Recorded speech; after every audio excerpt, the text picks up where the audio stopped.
দর্শক, লালমনিরহাটের তিস্তা পয়েন্টে আছেন আমাদের সহকর্মী জুয়েল আহমেদ। তার কাছ থেকে কর্মসূচির সবশেষ খবর জানব। জুয়েল, লালমনিরহাটের তিস্তা পয়েন্টে এই মুহূর্তে নদী রক্ষা আন্দোলন কর্মসূচি সম্পর্কে আমাদেরকে জানাবেন।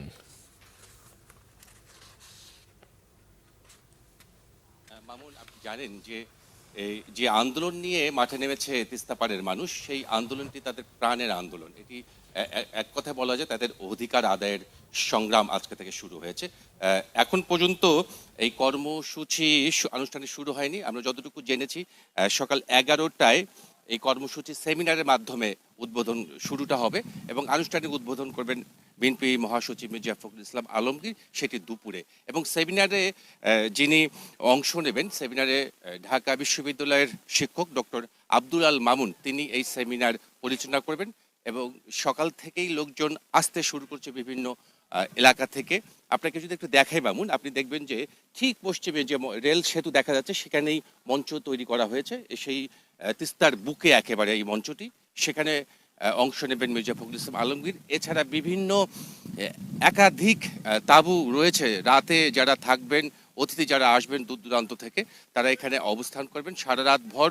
এই কর্মসূচি, যেহেতু অবস্থান কর্মসূচি 48 ঘন্টা, সেটি 1 মিনিটের জন্য আসলে এই কর্মসূচি থেকে সরে যাবেন না তিস্তা পাড়ের মানুষ, এমনটাই জানা গেছে।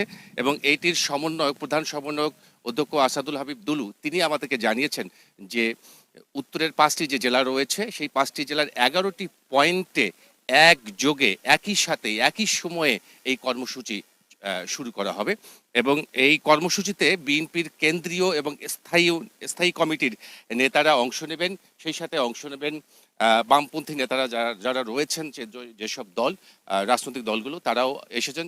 এর মধ্যে উল্লেখযোগ্য যেমন জুনায়েদ সাকি, তিনিও অংশ নেবেন বিভিন্ন পয়েন্টে। এভাবেই চলবে আজকে দিনভর এই কর্মসূচি। আপনি জানেন যে 250 বছরের ইতিহাস হচ্ছে তিস্তা, যে তিস্তাকে ঘিরে উত্তরের প্রায় 3 শতাধিক নদী ছিল এবং এখন কিন্তু হাতে গোনা নদী। শুধুমাত্র তিস্তার ন্যায্যতা, যেহেতু পানির ন্যায্যতা পায়নি এই অঞ্চলের মানুষ, তিস্তা পরিকল্পনা বাস্তবায়ন হয়নি।